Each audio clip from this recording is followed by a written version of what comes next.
శక్తి తైలాభిషేక ఆరాధన జూలై 17 ఒంగోలు, గురువారం. సమయం ఉదయం 10 గంటల నుండి. స్థలం A1 convention hall, old Guntur road, Ongole. ప్రార్థనా శక్తి తైలాభిషేక ఆరాధన జూలై 18 కడప, శుక్రవారం. సమయం ఉదయం 10 గంటల నుండి. స్థలం మాధవి కన్వెన్షన్ హాల్, రాయచోటి వెళ్లే రోడ్, ఆర్టీఓ ఆఫీస్ ఎదురుగా, కడప. ప్రార్థనా శక్తి తైలాభిషేక ఆరాధన జూలై 19 నంద్యాల, శనివారం. సమయం ఉదయం 10 గంటలకు.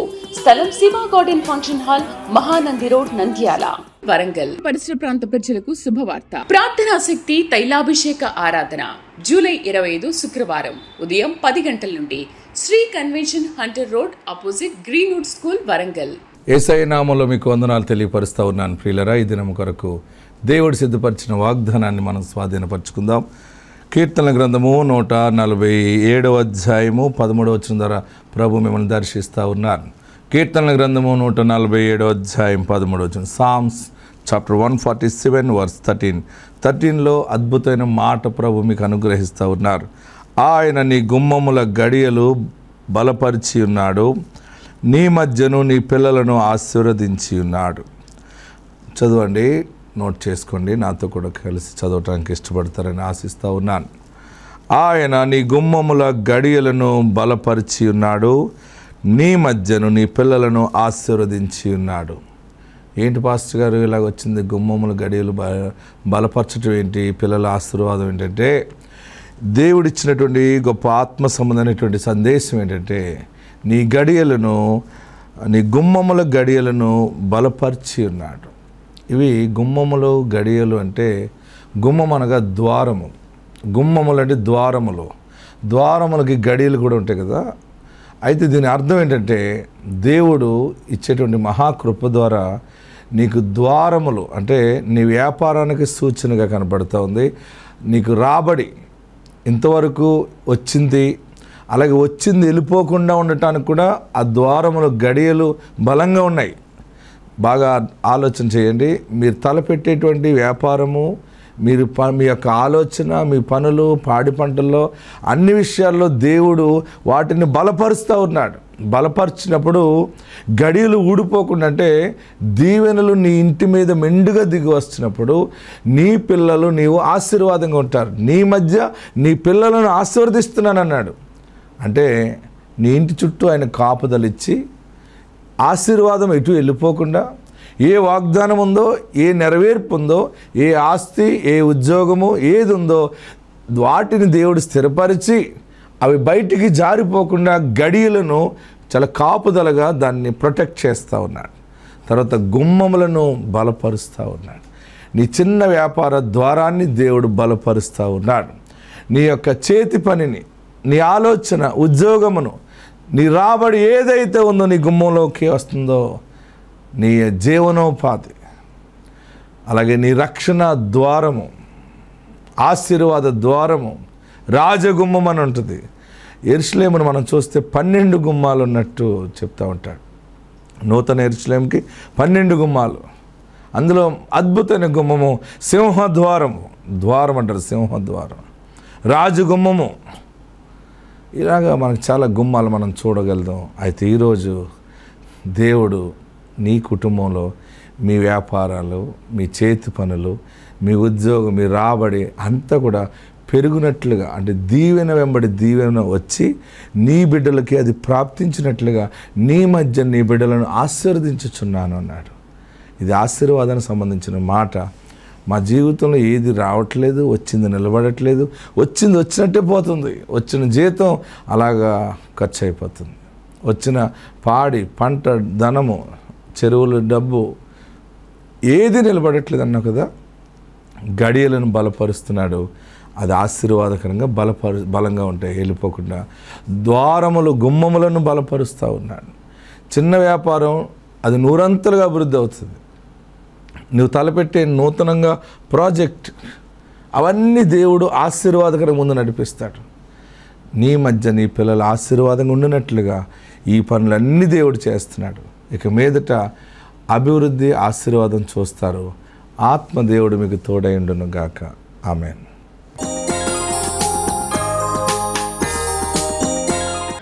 వాక్య భాగంలోకి వెళ్దాం. పరిశుద్ధ వాక్యంలో వాగ్దానాన్ని తీసుకుందాం. మనం నిర్గమకాండము చాప్టర్ 6 వర్స్ 6.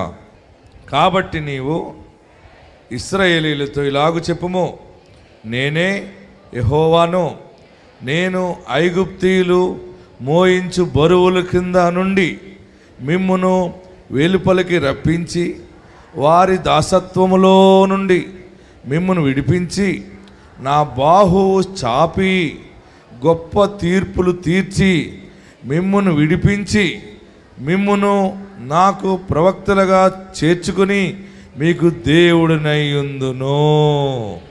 అప్పుడు ఐగుప్తీయులు బరువు క్రింద నుండి మిమ్మును వెలుపలికి రప్పించిన మీ దేవుడైన యెహోవాను నేనే అని మీరు తెలుసుకొందురు. హల్లెలూయా చెప్పాలి, గట్టిగా హల్లెలూయా చెప్పాలి, ఇంకా గట్టిగా హల్లెలూయా చెప్పండి. దేవా నాతో మాట్లాడు అని అడుగుతున్నావు కదా. దేవుడు ఈ నెలలో నాకు ఇచ్చిన మాట మీ ముందు పెడతా ఉన్నాను. నేను ఒక పోస్ట్ మ్యాన్గా మీ ముందుకు వచ్చాను. ఏ మ్యాన్గా వచ్చాను? Post man. పోస్ట్ మ్యాన్ ఏం పట్టుకొస్తాడు? బిస్కెట్లు పట్టుకొస్తాడా? శనగలు పట్టుకొస్తాడా? పోస్ట్ మ్యాన్ ఉత్తరాలు పట్టుకొస్తాడు. నేను యేసు క్రీస్తు పోస్ట్ మ్యాన్గా, అంటే క్రీస్తు బంట్రోతుగా నేను మీ ముందుకి ఆయన ఇచ్చిన ఉత్తరం పట్టుకుని వచ్చాను. మీకు అందరికీ ఆ ఉత్తరంలో ఏం రాయబడిందో చెబుతున్నారు. మామూలు ఉత్తరాలు ఉండి, పిల్లవాడు ఎక్కడ ఉద్యోగం చేస్తున్నా, లేకపోతే అక్క చెల్లెలు దూరంగా ఉన్నా, నేను ఇక్కడ క్షేమం నువ్వు అక్కడ క్షేమం, ఇదంతా సొదంతా సగం ఉంటుంది, లెటర్ సగం ఉంటుంది కదా. ఎప్పుడైనా లెటర్ వస్తే నేను ఎక్కడి నుంచి చదువుతానంటే సగం నుంచి చదువుతాను సబ్జెక్ట్లోకి వెళ్ళి. పైదంతా ఏంటి? మేము ఇక్కడ క్షేమము మీరు అక్కడ క్షేమం అని తలుస్తున్నాను, మేము బాగున్నాం మీరు బాగున్నారు అనుకుంటున్నాం, ఇదంతా సుత్తి కొడతారు. ఆ ఉత్తరం సగం అది ఉంటుంది, తర్వాత ఏదో సబ్జెక్ట్ ఉంటుంది, లేకపోతే మీకు ఏదో కలిసి వస్తుందని ఉత్తరం వస్తుంది. మేము బైబిల్ కాలేజీలో ఉన్నప్పుడు పోస్ట్ మ్యాన్ మా క్యాంపస్లోకి వస్తే అందరూ తెగ ఆనందపడిపోతుండేవారు. ఎందుకంటే ఆ పోస్ట్ మ్యాన్ మనీ ఆర్డర్ పట్టుకొస్తాడు. ఏం పట్టుకొస్తాడండి? మనీ ఆర్డర్ పట్టుకొస్తాడు, ఉత్తరం వస్తుందని. ప్రియులరా, పోస్ట్ మ్యాన్ ఎప్పుడు వస్తాడా అని అందరూ చూస్తూ ఉండేవారు. మీరు అందరూ చూస్తున్నారా పోస్ట్ మ్యాన్ వస్తాడని? ఇస్సాక్ అనే పోస్ట్ మ్యాన్ మీకోసం వచ్చాడు. ఒక సంచిలో వేసుకొచ్చాను ఉత్తరం. ఏముందో చెప్పినా ఇందులో? అందరూ శ్రద్ధగా వినండి. మిమ్ములను ప్రత్యేకంగా దేవుడు బరువు బాధ్యతల నుండి దాసత్వం నుండి మిమ్మును బయటికి రప్పించుచున్నాడు అని తెలియపరిచాడు. హల్లెలూయా. నిర్గమకాండం అంటే దీనిని ఇంగ్లీష్లో ఎగ్జోడస్ అంటారు. ఎగ్జోడస్ అంటే ఎగ్జిట్ అనే మాట నుంచి వచ్చింది. ఇది దేని నుంచి వచ్చింది? ఎగ్జిట్. ఎగ్జిట్ అంటే బయటకు పోవు మార్గం. మనం విమానాశ్రయంలో దిగామనుకోండి, ఎయిర్పోర్ట్లో కానీ షాపింగ్ మాల్లో కానీ మనము బయటికి ఎలాగెళ్ళాలో మనకు తెలియనప్పుడు అక్కడ రాస్తాడు ఎగ్జిట్ అంటే పోవు మార్గం, బయటకు వెళ్ళు మార్గం. ఈ ఎగ్జిట్ అనే దాని నుంచి వచ్చింది ఎగ్జోడస్. ఈ నిర్గమకాండం అంటే నిర్గము. ఎగ్జిట్ అంటే ఏంటి? నిర్గము, వెళ్ళుట, వెళ్ళు మార్గము, పోవుట, బయటకు పోవుట. నిర్గమకాండం అంటే నీ పేరులోనే ఉంది. ఇశ్రాయేలీలు ఐగుప్తు నుండి ఎగ్జిట్ అయినారు. ఆమేన్. బానిసత్వంగా ఉన్నటువంటి ఫరో దగ్గర నుంచి ఇశ్రాయేలీలు ఆశ్చర్యకరంగా బయటకు వచ్చారు. వారు ఏడ్చారు, వారు ప్రార్థనలు చేశారు. ప్రభువా మా దేశం మాకు కావాలి, దేవా మా ఇల్లు మాకు కావాలి, మా పొలం మాకు కావాలి, మా ఉద్యోగాలు మేము చేసుకుంటాం, మా రాళ్ళు మేము కొట్టుకుంటాం, మా తిండి మేము తింటాం, మా రాత మేము రాసుకుంటాం, మీరు మాకు ఈ ఐగుప్తు నుండి విడుదల దయచేయి బాబు అని ఎన్నో సంవత్సరాలు ప్రార్థన చేశారు. దేవుడు ఇశ్రాయేలీల ప్రార్థన ఆలకించి అక్కడ ఒక పోస్ట్ మ్యాన్ నిలబెట్టాడు. ఏ పోస్ట్ మ్యాన్ అయినా? మోషే అని పోస్ట్ మ్యాన్ నిలబెట్టి, మోషే నీకు ఒక ఉత్తరం ఇస్తున్నాను, వారికి చెప్పు. ఏంటంటే నేను ఏమంటున్నాడు 6వ వచనంలో, కాబట్టి నీవు ఇశ్రాయేలీలతో ఇలాగ చెప్పు, నేనే యెహోవాను, నేనే యెహోవాను. నేను ఐగుప్తీయులు మోయించు, నేను ఐగుప్తీయులు మోయించు బరువుల క్రింద నుండి మిమ్మును వెలుపలకు రప్పించి. పెన్నతో అండర్లైన్ చేసుకోండి. ఐగుప్తీయులు మోయించు బరువుల క్రింద నుండి మిమ్మును వెలుపలికి రప్పించి వారి దాసత్వములో నుండి మిమ్మును విడిపించి నా బాహువు చాపి. ఇది పెద్ద మాట, ఇది స్కెచ్ ఉంటే అలా గీసుకోండి. అక్కడ నా బాహువు చాపి గొప్ప తీర్పులు తీర్చి మిమ్మును విడిపించి మిమ్మును నాకు ప్రజలుగా చేసుకుంటాను. మీకు దేవుడునయ్యుందును. ఆమేన్. ఈ వాక్యము చదువుతూ ఉంటేనే మీరు ఆమేన్ ఆమేన్ అని చెప్పుకుంటూ పోవాలి. ఎవరు దాన్ని రిసీవ్ చేసుకుంటారో వారు కేకలు వేసేయాలి అసలు. ఎందుకంటే మీకు ఈరోజు దేవుడు నీ దరిద్రాన్ని నుంచి ఎగ్జిట్ చేస్తున్నాడు. ఆమేన్. ఎగ్జిట్ ఎగ్జిట్ ఎగ్జిట్ బయటికి బయటికి బయటికి దాసత్వము నుండి, రోగము నుండి, అప్పుల నుండి, వ్యాధుల నుండి, అశాంతి నుండి ఆత్మ సంబంధమైన దేవుడు నీకు ఎగ్జిట్ నీ ముందు పెట్టాడంతే. ఇక మీరు ఎవరి కింద ఉండరు, మీ కింద అనేక మంది ఉంటారు. ఇది వాక్యము నాకే దేవుడు నాకు విడుదల డెలివరెన్స్ ఇచ్చాడని నమ్మితే చేతులు పైకెత్తి గట్టిగా చప్పట్లు కొట్టి ప్రభుత్వం. గొప్ప ఉత్తరము, గొప్ప లెటర్ ఏంటంటే మీ బరువు నేను మొయ్యలేను బాబోయ్, ఈ బరువు నేను చెయ్యలేని కాపురం, నేను నడపలేను వ్యాపారం, నేను నడపలేని సంసారము, ఈ మనుషుడితో కాపురం చేయలేను, ఈ మనిషితో కాపురం చేయలేను, ఇక నేను చదవలేను, నేను మాట్లాడలేను. ప్రాణము నలిగి నలిగి నలిగి ఉంది కదా. ఆకాశమందున్నవాడు జాలిగల దేవుడు చూశాడు. మీరెవరి కింద, ఏ దరిద్రం కింద దాసులుగా అయిపోయారో, బానిసలుగా అయిపోయారో, మీకు ఈ రోజు నుండి విడుదల. ఆమేన్. మనం ఏడుస్తాం బరువు కింద ఉన్నప్పుడు, బానిసలుగా ఉన్నప్పుడు. ఎవరు సహాయం చేస్తారు, ఎవరు మమ్మల్ని అర్థం చేసుకుంటారు, ఎవరైనా సహాయం చేస్తే వాళ్ళని ఎప్పుడు జీవితంలో మర్చిపోకూడదు అని అనుకుంటే కానీ ఏ మనుషుడు మనలను బయటికి తీసుకురాలేడు, తీసుకురాలేదు. ఎవరు తీసుకొస్తారు? ఇక మరలా నువ్వు బానిసత్వంలోకి వెళ్ళకుండా తీసుకొచ్చేవాడు నజరేయుడైన యేసు.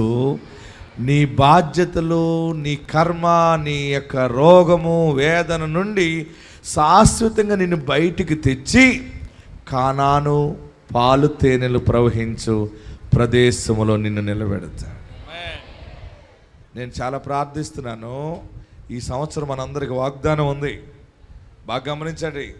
మీరు ఈ నెరవేర్పు చూడాలని కోరుకుంటా ఉన్నాను నేను. మీరందరూ గొప్ప ఆస్తికర్తలు అవుతారు, అది పెద్ద ఆశ్చర్యం ఏం కాదు. అది మీరందరికీ ఆరోగ్యం వస్తుంది, డబ్బులు వస్తాయి, రక్షణ వస్తుంది. కానీ వాగ్దానం మర్చిపోకండి, ప్రార్థించండి, ప్రార్థన మానకండి, పరిశుద్ధతను కలిగి ఉండండి, నీతిని కాపాడుకోనండి, విశ్వాసమును కాపాడుకోనండి. మీరందరూ సొంత కార్లు వేసుకుని వస్తారు అందరూ. ఆమేనని 7 మార్లు చెప్పండి. అలాగన్నానని చెప్పి ఫైనాన్స్లో కారు తెచ్చేయకండి, పట్టుకుపోతాడు. లోన్ వద్దు, మనకి క్యాష్ పెట్టుకోనాలంతే. ఆమేనండి. నిండు ఆశీర్వాదమే చూడాలి మనం, సర్వ సమృద్ధి చూడాలి. ఆయన నీ పక్షముగా ఉన్నాడు. నేనున్నా ప్రార్థించటానికి, నేను ఉన్నానని చెబుతున్నాను కనుకనే మీ దగ్గరికి వచ్చి చేతులుంచి ప్రార్థిస్తాను. మీకు ఇలాగా ఉన్నానని చెప్పేసి డుర్రుబని పోట్ల నేనేం చేస్తున్నాను? చేతులుంచి ప్రార్థిస్తున్నాను. నన్ను లాగేసినా, నన్ను మీరు గెంటేసినా కొందరు పొడిచేస్తున్నారు. నన్ను గౌరవించాలి, ప్రభువుని ఇష్టపడాలి, దైవజనుని గౌరవించాలి. కొందరు చేతులు ముద్రెట్టుకుంటున్నారు, లాగేస్తున్నారు, కొందరు పాదాలు ముద్రెడుతున్నారు. నేను దేవుని ఆత్మతో ఉండే వస్తున్నాను. నాకు ఇచ్చిన వరం ఏంటంటే, నాలో ఏ అభిషేకం ఇచ్చాడో అది మీ మీద చేతులుంచి నేను ప్రతిష్ఠ చేయాలి. అంతవరకు నా పని. మీ పని ఏంటంటే ఆయన నుండి మీరు పొందుకోవాలి. ఆయన పని ఏంటంటే యాజకుడు హస్త నిక్షేపణ చేస్తుండగా ఆ అనాయింటింగ్ నీ మీదకి దిగి వస్తుంది. దేవుడు వరం ఇచ్చినా చెప్పాలి, గట్టిగా చెప్పాలి. మీరందరూ కూడా దేవుడు వరం ఇచ్చాడు, తైలాభిషేకం మన పట్టణానికి వచ్చింది, దైవజనుడు వాగ్దానం ద్వారా పుట్టిన దైవజనుడు, వాక్యంలో పెంచబడిన దైవజనుడు వచ్చాడు.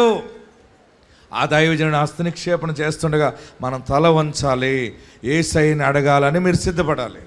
అప్పుడు దేవుని ఆత్మ మీ మీదకి శిరస్సు నుండి లోపలికి వస్తుంది. ఇది ఆయన సమయం ఇచ్చాడు. మీ మీద ఆత్మ కుమ్మరించబడుతుంది. మీకున్నటువంటి బరువులు బాధ్యతల నుండి విడుదల దేవుడిస్తాడు. ఈరోజు నువ్వు దేని విషయంలో బంధించబడి కుమిలిపోతున్నావో ఒక స్పెషల్ డెలివరెన్స్ అనేది దేవుడు నీకు చూపిస్తుంది. మీరు నమ్మండి. మీరు ఇక్కడి నుంచి వెళ్ళిన తర్వాత మీరు మరలా తైలాభిషేకం వరకు నమ్మకత్వంగా ఉండండి. విస్తారమైన దీవెనలు మీ మీద కుమ్మరించబడతాయి. ఇక్కడ నుంచి వెళ్తున్నారు బాగానే, అబ్బా మంచిగా ఉండాలని, మళ్ళీ వాళ్ళు ఎలా ఉన్నారు, వీళ్ళేంటి సోదా లేని విషయాలు, లోక సంబంధమైన మాటలు, పరిశుద్ధుడు నీకు దూరం అయిపోతాడు. మీరు వాక్యమందు నిలిచి ఉండండి. ఈ దినము దేవుడు ప్రత్యేకమైన మాట ఇస్తున్నాడు. ఆనాడు ఇశ్రాయేలీయులకు ఇచ్చిన విడుదల ఈ దినము మన జీవితంలో దేవుడు ప్రకటిస్తూ ఉన్నాడు. నిర్గమకాండం 6వ అధ్యాయము 6వ వచనంలో, కాబట్టి నీవు ఇశ్రాయేలీయులలాగా చెప్పు. అందరు చదవండి. నేనే. ఎంత గొప్ప దేవుడు అంటే నేనే, నేను తప్ప ఎవరు లేరని చెప్పడం. నేనే యెహోవాను, యెహోవా అనగా ఉన్నవాడన్నవాడు. నేను ఐగుప్తీయులు మోయించు బరువుల క్రింద నుండి, ఎక్కడి నుంచి? బరువుల కింద ఎంత నలుగుడు ఉంటుందో తెలుసా? హలో, బరువు మోసేవాడికి తెలుస్తుంది, చూసేవాడికి తెలీదు. సంసారం మోసేవాడికి తెలుస్తుంది, సంసారాన్ని చూసేవాడికి తెలియదు. ప్రియులరా, ఏ అప్పుల భారము కింద ఉన్నావో, ఏ అశాంతి రోగము కింద ఉన్నావో, నేను మొయ్యలేను, నేను చనిపోతానేమో, నా వల్ల కాదు అని అంటున్నావు కదా. యేసయ్య నీకు మాటిస్తున్నాడు. నమ్మితే నమ్ము, 100% నీకు విడుదల కలుగుతుంది. ఏ మనుషుడి దగ్గర రాక్షసి భయము కలిగి ఉన్నావో, ఏ మనిషి నీకు దెయ్యములాగా ఉందో, ఏ మనుషుడు దెయ్యములాగా ఉన్నాడో, ఏ పరిస్థితి నీకు భూతాలుగా ఉన్నావో, అక్కడ భూతాల దీవి నుండి దేవుడు నిన్ను కానానికి తీసుకొస్తాడు. మిమ్మల్ని వెలుపలకు రప్పించి, ఆమేన్, మిమ్మల్ని వెలుపలకి. ఎక్కడికి? వెలుపల. చెరలో ఏముంటుంది చెప్పాలి. వారికి కర్మ అనుభవించేలాగా వాడు స్టైలిష్గా ఫెయిర్ అండ్ లవ్లీ రాసుకోవడానికి ఏమి ఉండదు అక్కడ. వారు రోజు నీ చేత వెట్టి చాకరీ చేయిస్తారు, నీ చేత భూమి దున్నిస్తారు, విత్తనాలు వేయిస్తారు, పంట పండిస్తారు, ఆ బియ్యం పండిస్తారు, ఆ బియ్యమును మళ్ళీ నీ చేతే ఉడకబెట్టిస్తారు, నీ చేతే కూర వండిస్తారు, నిన్నే తినమంటారు, నిన్నే చావమంటారు. అది జైలు అంటే. అందుకే ఒక్కసారి జైలుకి వెళ్ళినాడు మళ్ళీ జీవితంలో జైలుకి వెళ్ళకుండా ఉండాలంటే జాగ్రత్త పడతాడు. ప్రియులరా, ఆలోచన చేయండి. జైలు లాంటి చెర నీ జీవితంలో విడుదల కానీ, ఇండివిజువాలిటీ కానీ, స్వతంత్రంగా నువ్వు నిర్ణయం తీసుకోవడానికి ఏది లేకుండా అన్ని రకాల బంధకాలతో మునిగిపోయి ఉన్నావు కదా. దేవుడు మీతో మాట్లాడుతున్నది ఏంటంటే, మిమ్మలను బరువుల క్రింద నుండి వెలుపలికి రప్పించుచున్నాను. హల్లెలూయా. మీరు నమ్మితే మీరు డేట్తో సహా రాసుకోండి. మీరు సమస్యల నుండి బయటకు వచ్చే రోజు ఈ రోజే. ఏ కష్టము, ఏ ఫైనాన్స్, ఏ యొక్క సిక్నెస్, బలహీనతల దగ్గర ఉన్నావో, శుభవార్త ఉత్తరం చదువుతున్నాను, మీకు మంచి రోజులు వచ్చినాయి. సూసైడ్ చేసుకోవాలని అనుకోకండి, పారిపోవాలని అనుకోకండి, విడిచిపెట్టేళ్ళు మొగుండని అనుకోకండి, భార్యని విడిచిపెట్టిరని అనుకోకండి. వాళ్ళ తప్పేం లేదు. శ్రమలు శోధనలు వచ్చినాయి. వదిలేసి ఎక్కడికి వెళ్తావు? బీచ్ రోడ్డుకి వెళ్తావు, సముద్రం కనబడుతుంది. చచ్చిపోవాలనుకుంటావు కానీ మళ్ళీ చచ్చిపోతే పిల్ల గుర్తొస్తుంది, పిల్లోడు గుర్తొస్తాడు. కానీ యేసుని హృదయంలో పెట్టుకోండి. ఈరోజు బలమైన మాట ఏంటంటే, నన్ను నా కుటుంబాన్ని బలమైన బంధకాల నుండి దేవుడు తెచ్చి వాడుకుంటా ఉన్నాడు. ఈ వాక్యం చదివిన నేనే మీకు సాక్షిని. మీరు బంధకాల నుండి బయటపడతారు, అన్ని బంధకాల నుంచి బయటకు వస్తారు. అక్కడ ఏమన్నాడంటే తర్వాత మాట, వెలుపలికి రప్పించి వారి దాసత్వములో నుండి మిమ్మల్ని విడిపించి నా బాహువు చాపి, ఆమెన్, నా బాహువు చాపి గొప్ప తీర్పులు తీరుస్తాడు. ఆమెన్. ఫస్ట్ పాయింట్ నోట్ చేసుకోండి, మీకు విడుదల దేవుడిస్తున్నాడు. రెండవది గుర్తుపెట్టుకోండి, మీకు గొప్ప తీర్పులు జరుగుతాయి. తీర్పులు అంటే చిన్నప్పుడు దేని గురించి ఏడ్చావు, పెద్ద అయ్యాక దేనికోసం ఏడ్చావు, ఏ రోజు దేనికోసం ఏడుస్తున్నావు? ఎప్పుడు ఒకే ఏడుపు ఏడం.